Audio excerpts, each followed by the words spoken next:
This thing you probably got it off eBay."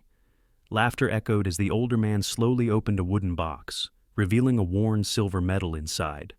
No one in the pawn shop believed it was real. No one asked what he had gone through to earn it. There were only scoffs and cold, dismissive eyes, until the shop door opened and a Navy SEAL walked in. He didn't say a word, just stood there in silence and raised his hand in a formal salute. And in that moment, the entire shop went silent, because everyone instantly understood they had mocked the wrong man. The older man had walked into the pawn shop on a slow Tuesday morning, just like any other day in that quiet neighborhood. No one paid attention. No one looked up from their phones. No one questioned the man with silver hair, a faded baseball cap, a winter coat worn thin at the elbows, and a small wooden box held in both hands like it carried something irreplaceable. It wasn't money. It wasn't gold. It wasn't some rare antique. It was a medal, a silver star, its shine dulled, its edges scratched. The ribbon that once gleamed bright red had faded, like the memories of those who once knew why it was awarded. He opened the box slowly, deliberately, placed it gently on the counter. At first, he said nothing, just stood still, his gaze fixed on the young man behind the counter, a kid in his early 20s. Cap turned backward, oversized hoodie, wireless earbuds in, scrolling his phone with the kind of bored detachment that treats every quiet life like background noise. The clerk didn't look up right away. He just chuckled and said flatly, "You trying to sell this?" The old man replied softly, his voice calm and nearly unreadable. "No, I'm not selling." The clerk raised an eyebrow and leaned forward to take a better look. A medal! Another half smirk, not a smile, but the expression of someone who thinks they have already figured it all out in one glance. Is it real? Kinda looks like one of those knockoffs on Amazon. Cosplay gear. Someone behind the old man snorted. A younger customer stood with arms crossed, leaning against a shelf lined with old digital cameras, remoteless DVD players, and guitars blanketed in dust. He spoke louder, clearly for everyone to hear. "Don't tell me that's your grandpa's medal. Looks like something from a wartime Happy Meal." That brought more laughter, not loud, belly-shaking laughter, but the scattered, quiet kind, the kind that's most dangerous, the kind that feels weightless to those laughing, but makes the person hearing it feel invisible. The old man didn't respond, didn't turn. He placed both hands on the counter beside the box, stood straight, stayed silent, held his dignity. "Sir, we don't take stuff like this," the clerk said, trying to sound more professional, but the mockery still flickered in his eyes. "Unless you've got documentation, who knows if it's real? Last year, I saw kids open a whole shop selling veteran look-alike junk." The old man nodded slowly. He reached into his coat and pulled out a folded piece of paper, creased, frayed at the edges. The ink faded but still legible, if anyone truly cared to read it. It was a copy of the award citation from 1972, a document that didn't smell like money but carried the scent of the past, of sweat, gunpowder, and vows the modern world no longer speaks aloud. The clerk took the paper and flipped it back and forth, then scoffed again. "Where'd you print this, Staples or FedEx?" The old man didn't react, didn't get angry, didn't argue. He didn't need to. He simply said, voice steady, eyes resting on the medal lying quietly between them, "I just wanted to know if it still means something." And then silence returned. The room remained lit by flickering fluorescent lights. Pop music crackled from a cheap radio, just out of tune. The air smelled of mold and memories, the same scent every pawn shop carries. But something in the atmosphere shifted, just a little, like the wind had stopped blowing, and no one had noticed yet, like someone had quietly left the room, and only now did others realize what had been there, like silence had just gained weight. And then the shop bell jingled, the door creaked, someone walked in, and everyone in the room, including the clerk, was about to realize they had made a mistake. About the man, about the medal, and about something that should never, ever be mocked, a medal once paid for, in blood. The moment the bell above the door stopped ringing, the room changed. Not the lights, not the temperature, the air. It felt like something heavy had just been placed on the floor, though nothing had fallen. A weight, invisible but undeniable. Everyone felt it, not through logic, but through instinct. The man who entered wasn't unusually tall or built like a Hollywood Navy SEAL. He wore a dark t-shirt, simple jeans, tactical boots that weren't new but were clean, and a baseball cap pulled low over his eyes. There was no name on his chest, no rank, only a small golden emblem, a trident piercing an anchor, wrapped in the wings of a soaring eagle. The insignia of a Navy SEAL. The kid behind the counter didn't recognize it right away. The guy in the back was still chuckling about the toy medal. Only the old man, still standing at the counter, still resting his hands on the wooden box, looked up. Slowly, silently. The man who had entered didn't look around. He walked straight to the counter, his eyes catching the edge of the wooden box still cracked open, the faded ribbon, and finally, the silver star, etched, weathered, stained by time, by blood, by nights without rescue. He didn't ask a question, didn't speak. He just stood still, and then, slowly, raised his hand in a salute, not a casual handshake, not a polite gesture from a younger man to his elder. It was a formal salute, arms straight, fingers at the temple, sharp, precise, and strong enough to slice through every laugh in the room. No one told him to do it. No one asked anything of him.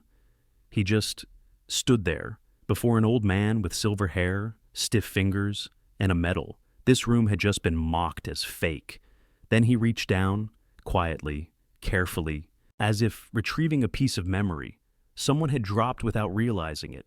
He lifted the medal with both hands, touched the worn edges, ran his fingers over the faint engraving on the back there. Carved deep and small were a name, a year, and a set of coordinates. Then he nodded, slightly, as if confirming something to himself. No need to ask, no need for verification, because those who've been through war can always recognize those who made it home. Silver stars aren't handed out easy, he said, his voice low, steady, grounded like bedrock, and no one buys one off the internet. The kid behind the counter froze, didn't know where to put his hands, didn't know whether to look up or down. Everything he'd said before now sounded foolish in a very different way. The customer in the back shifted uneasily. No one touched the guitars. No one wanted to laugh anymore. The SEAL, still nameless, turned to the old man, who hadn't spoken a single word, and then he stood at attention, not before anyone else, just before him. Then he saluted again, this time, slower, straighter, as if honoring not just a man, but all those the medal represented. The entire shop held its breath, not out of fear, not because anyone told them to, but because no one dared interrupt that moment. There was no need for a polished medal, no need for an up-to-date ID, just one person who knew exactly what he was standing in front of, and that alone was enough to make every insult vanish without a single word of defense. No one apologized, not yet. But the air had shifted, and the silence, the same silence the old man carried with him every day, was no longer something to be laughed at. It was something others had finally learned to respect. The Navy SEAL didn't turn around, not even when whispers began behind him, hesitant footsteps, cautious glances from behind dusty shelves and between boxes of old speakers. He remained still, facing the old man, the man they had just called a faker, a pretender, a leech, the man the entire shop had laughed at. "You're Staff Sergeant Samuel Sam Prescott, aren't you?" The SEAL asked, not loud, but clear enough for anyone in silence to hear. The old man didn't nod, didn't deny it.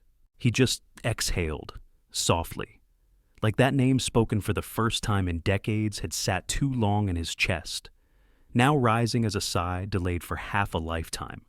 Operation Black Frost. Western Sector, 17, January 1972. A shiver passed through the room. But it didn't come from Sam. It came from a man near the retro gaming shelf, gray in the beard, one shoulder lower than the other, who suddenly looked up. Black Frost. That was real, he asked, voice cracking. The SEAL turned slowly and nodded. Then he pulled from his inner pocket a faded, laminated map, folded neatly like a letter. On it, circled in shaky red ink, were 4 zones, frost line 1 through frost line 4. "You were the only one who walked out of line 3 alive," he said, with no room for doubt. 14 men, missing, 6 recovered, 1 paralyzed. And you the only one who didn't leave the line until it was over. No one laughed anymore. Not a soul. The shop owner peeked out from the back room, his eyes landing first on the silver star, then the box, and finally, on Sam's face, calm, unbothered, not bitter, not proud, just a man used to not being believed. "Sir," the SEAL said, his voice steady, "I'm Petty Officer First Class Daniel Roth, SEAL Team 8. I studied your mission while training in Coronado. You're not just a survivor, you're a survival case study." A young boy entering the store with a carton of milk froze at the words, "SEAL Team."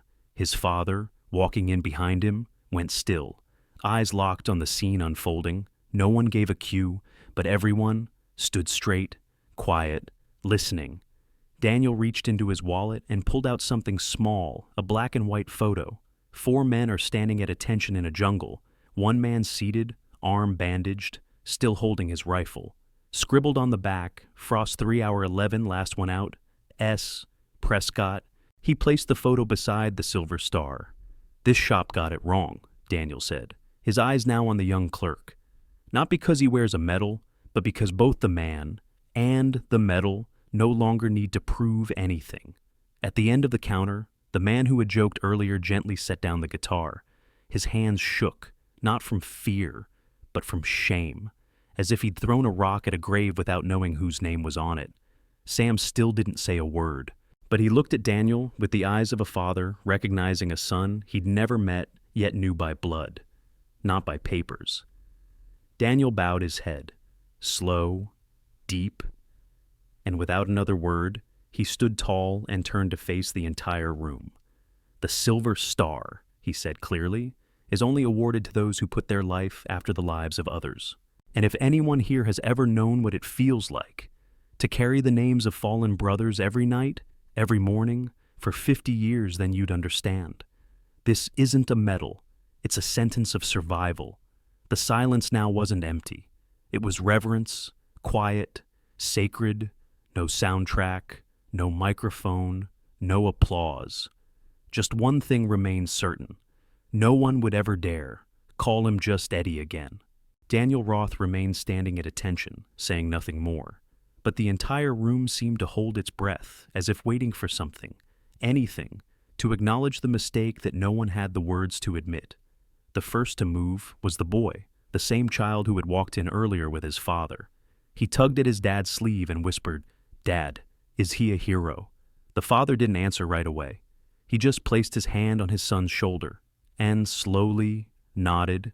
At the counter, the young clerk, the one who first laughed at the medal, was now pale as a sheet, his hands trembling as he folded a cleaning cloth, eyes fixed downward, too ashamed to look up.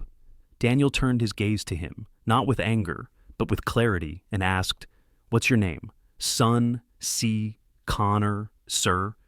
The boy stammered. Daniel nodded. "Connor, you have a phone, don't you?" The young man pulled it from his pocket, hands barely steady. "Turn on the camera," Daniel said. Connor obeyed, no questions asked. Daniel stepped beside Mr. Sam, bowed slightly, and spoke softly, just loud enough for all to hear, "With your permission, Staff Sergeant." Sam didn't speak. He simply tilted his head just enough. A nod in silence. A gesture of trust. Daniel turned to face the camera.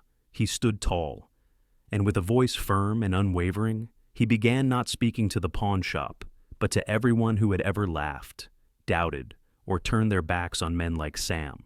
"My name is Daniel Roth, Petty Officer First Class, Navy SEAL Team 8, and I state before anyone watching this, the medal in that glass case is not a collector's item. It was earned in blood, preserved in silence, and it represents names that no one calls anymore."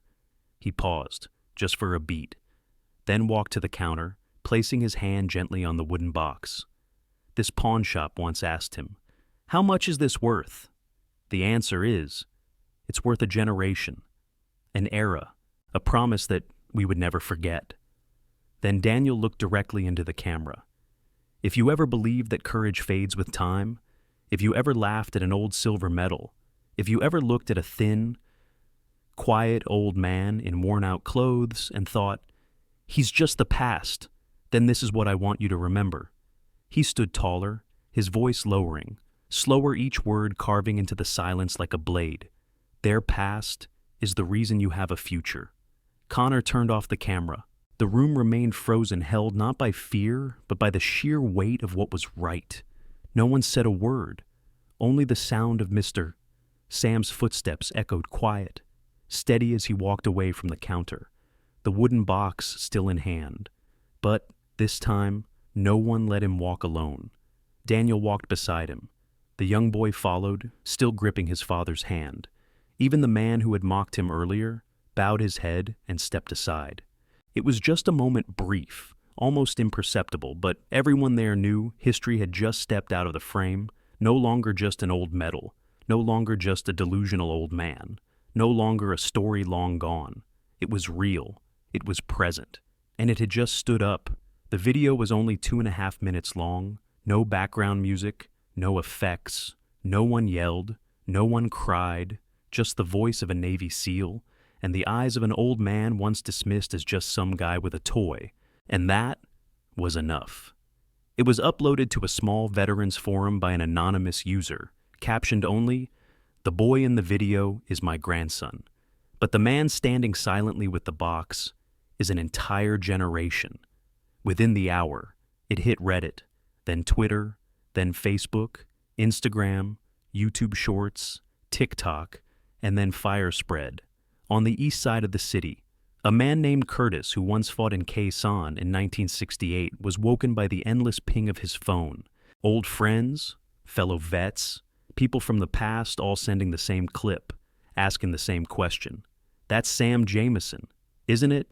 Curtis didn't reply. He just sat there, staring at the paused frame of Sam's face, still calm, still humble. At the office of a small local paper, a 3-month intern held up a printout of the video and asked her editor, "Have we ever written about someone named Sam Jameson?" The editor, older than even Sam himself, looked at the image and stood up. "I met him back in '85. He pulled a child from a burning building no one remembers now."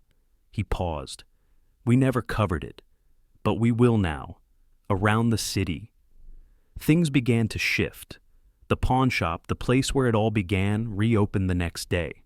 But no one came to buy or sell. They came to return. A couple brought back their father's Purple Heart display they had once sold in desperation. A young woman placed her grandfather's service cap on the counter and said, "I never understood what it meant until I watched that video." The young clerk Connor quit, not because he was forced to, but because he couldn't bring himself to stand behind that counter anymore. Then came the military. A week later, a team from the nearest naval base visited Sam Jameson's home. They brought a thick envelope containing a formal apology from the Pentagon for the years he was forgotten, an invitation to be the guest of honor at this year's November tribute, and a small gift, a new version of the Silver Star. This time, the back bore a new inscription: "Let the world never forget what silence carried." And what about Daniel Roth? He didn't take interviews, didn't appear on TV, didn't sign a single brand deal. He posted only once on his personal page, "I didn't speak to be noticed. I spoke, so they'd notice him." It's time we stop asking our veterans to tell their stories and start listening, even when they choose silence. This story, it was no longer just a viral video. 1 month later, the city council held a special session. The first to speak was a 15-year-old student wearing a t-shirt with a sketch of the wooden box and the words, "Don't ask what he did. Ask what you missed." He had only one request: rename the Central Park to Jameson Park, because without him, we'd still be laughing, still forgetting, still blind. The motion passed, unanimously, and finally, on a quiet autumn morning, in the center of the park, once as nameless as Sam himself, a small statue was unveiled. No weapons, no uniform, just an old man gently holding a wooden box. head bowed as if honoring those who were no longer named. At the base of the statue, a single line was carved. He didn't ask to be honored. He just asked if it still meant something. The ceremony was held on a Sunday morning in the city's grandest hall, the same one once reserved for heads of state and generals. That day, there were no banners, no dramatic music, no celebrity host, just a row of chairs set in front of a wooden podium, and one small wooden box resting on a pedestal. That box, the one they once laughed at. Now placed at the center like a heartbeat, the entire community had finally learned to hear. When everything became still, Sam Jameson stepped up to the podium to a long, sustained round of applause. He stood tall, though he leaned on a cane. His eyes scanned the room, past the generals, veterans, reporters, students, and even those who once stood behind the pawnshop counter years ago. And then, he said nothing. 1 minute, then 2. No opening line. No, I'm honored to be here. No thank you to the city. He simply stood there, looking at each face, waiting until the rush inside every listener grew just as quiet as he was. And then, with a voice low and clear, he began. I didn't come here to recount what I did, because if I did, I'd be betraying those who aren't here to tell the rest of the story. The audience held its breath. No one moved. I was awarded this medal not because I shot straighter, not because I was braver, but because I was the only one who made it out alive. I keep this medal not because it's a prize, but because it's a reminder that 3 others didn't get the chance to walk out of that night, didn't get the chance to grow old like I did, and no one ever asked what they carried in their hearts. He gently placed his hand on the wooden box. So no, I don't show it off. I keep it, because the others can't keep theirs anymore. The room fell silent. A man in the back quietly pulled out a tissue. An 11th grade student, the one who first shared the video, bowed his head. Even the decorated general in the front row clenched his fist a little tighter. And then Sam said something no one expected. I forgive those who laughed. A soft murmur rippled through the crowd. He looked toward the row where the pawnshop clerk had once sat, because their laughter came from what they didn't understand. And now, they do. I don't need to punish them. Silence has already done that. I only ask that next time someone walks in. With an old box, a rough voice, and eyes that have seen war, don't ask who they are. Ask this instead. Can I listen? And then, he closed with this. I'm not standing here to be called a hero. I'm standing here to prove that silence does not mean emptiness. Sometimes, it carries an entire squad. He looked down at the medal, and I still hear them. Every night, the entire room stood up. Not because they were told to, not because of protocol, but because they couldn't stand. They applauded, but it wasn't loud. They shed tears, but no one sobbed, because everyone there understood. They had just witnessed something rare, a medal that didn't need to shine, a hero who didn't need a nameplate, a truth that didn't need to be dressed up. After the ceremony, Sam stepped down from the stage and declined the escort car.